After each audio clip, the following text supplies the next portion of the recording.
Lord, bigyan mo ako ng talino sa lahat ng aking gagawin. Panginoon, maraming salamat sa araw na ito, sa mga bagong pagkakataon na ibinigay mo sa akin, sa mga bagong opportunity na ilalagay mo sa araw ko, sa mga bagong pangyayari na alam kong positive ang effect sa akin. Alam kong gagawin mo akong matalino. Dahil hindi iisa ang mga pagkakataong kailangan kong magdesisyon, kailangan kong mag-isip, kailangan kong magbigay ng matalinong salita dahil maraming mga problema ang nasa harap ko ngayon, Lord. Turuan mo akong huwag maging emotional sa bawat pangyayari sa aking buhay, Lord. Turuan mo ang puso ko para makita ang tamang sitwasyon na nangangailangan ng tamang desisyon.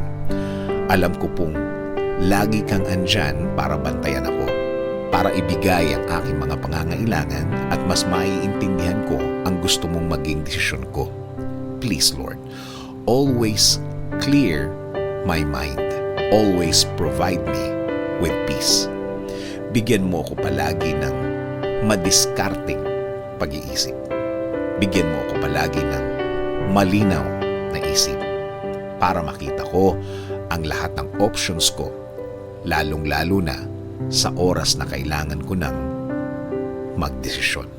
Pananatilihin kong clear ang aking connection sa iyo, Lord, para wag akong maligaw, para wag akong malagay sa alanganin, para wag akong malagay sa mas matindi pang problema. Ibigay mo din ang mga tamang tao na tutulong sa ibinigay mong desisyon para sa akin.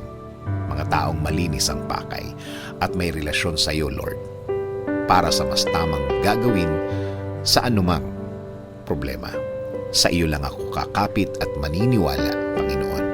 Alam kong hindi mo ako pababayaan. Di mo ako iiwanan.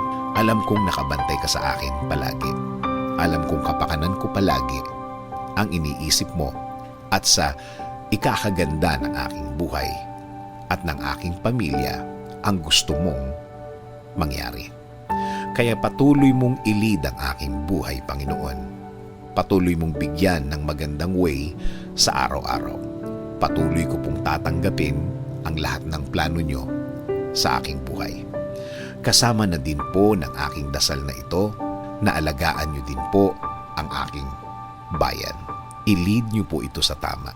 Bigyan nyo rin po ng talino ang mga namumuno ng aming bansa para sa isang tama at tahimik na araw-araw, Lord. Salamat. Salamat sa lahat ng inyong ibinigay at mga ibibigay sa amin, Panginoon. Kakapit at patuloy kaming maniniwala sa iyo, Lord. In Jesus' name we pray. Amen. Sabi nga sa James 1:5, if any of you lacks wisdom, you should ask God, who gives generously to all without finding fault, and it will be given to you.